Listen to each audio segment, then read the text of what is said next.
Situés aux portes de l'Europe, les pays de la rive sud de la Méditerranée disposent d'importantes ressources d'hydrocarbures. Parmi eux, 3 font partie des 5 plus importants producteurs de pétrole et de gaz du continent africain. Il s'agit bien sûr de l'Algérie, de la Libye et de l'Égypte. Leurs ressources énergétiques constituent l'un des éléments clés à avoir en tête lorsqu'il s'agit d'analyser les enjeux et les rapports de force politiques, économiques et sociaux de ces 3 pays, que vous soyez un chercheur, un décideur d'entreprise, un chargé de mission d'ONG ou un étudiant en relations internationales.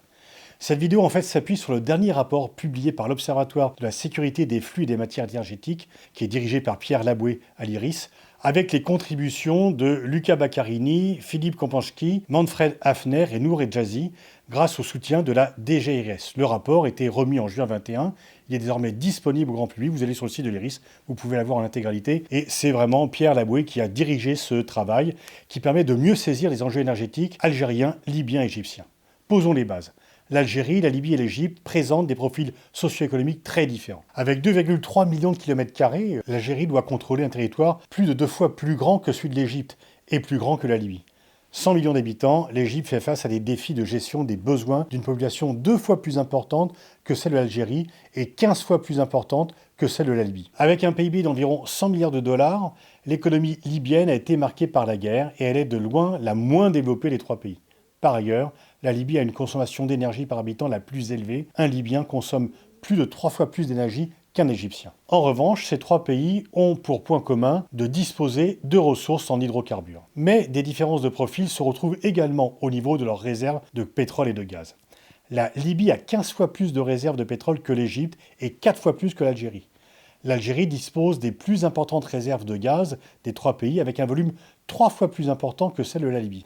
Et grâce à la découverte de gisements en Méditerranée orientale, l'Égypte possède d'importantes réserves de gaz. Est-ce que ces 3 pays sont d'importants fournisseurs de pétrole et de gaz de l'Union européenne? La réponse est non.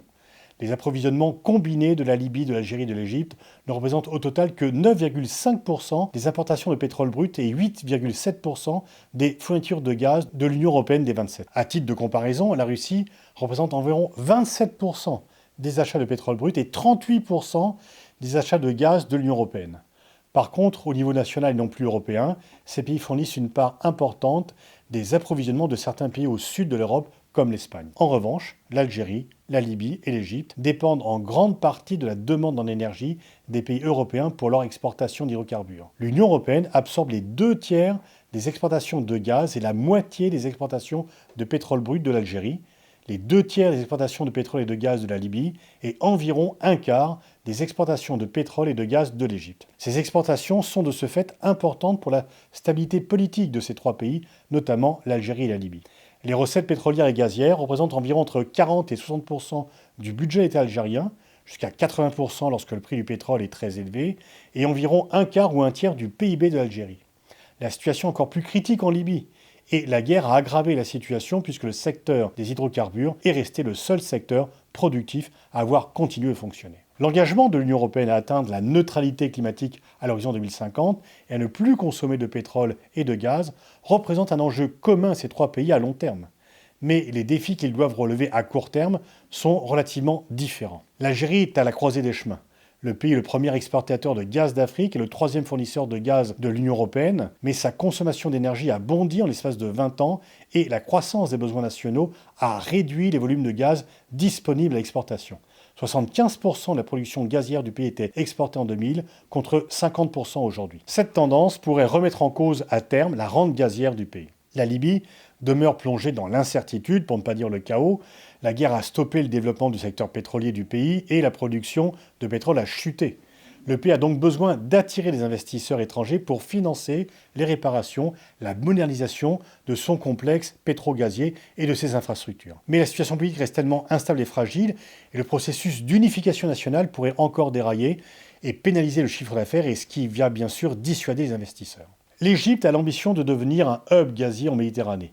La découverte des gisements en Méditerranée orientale en 2015 dans les eaux territoriales égyptiennes a permis à l'Égypte de redevenir autosuffisante en gaz en 2018 et exportatrice nette en gaz. Mais la position d'exportateur de l'Égypte n'est pas assurée. À défaut de nouvelles découvertes importantes et de mise en place de nouveaux champs, il est possible qu'après 2023, l'Égypte redevienne importatrice nette de gaz naturel. Je ne fais que développer les grandes lignes de ce rapport extrêmement intéressant et développé qui a été fait sous la direction de Pierre Laboué. Pour en savoir beaucoup plus et approfondir tous les points évoqués dans cette petite vidéo, n'hésitez pas à consulter le rapport complet de l'Observatoire de la sécurité des flux et des matières énergétiques, les enjeux énergétiques en Afrique du Nord, Algérie, Libye, Égypte. Il est disponible sur le site de l'IRIS et je vous invite à le lire et à nous suivre sur les réseaux sociaux.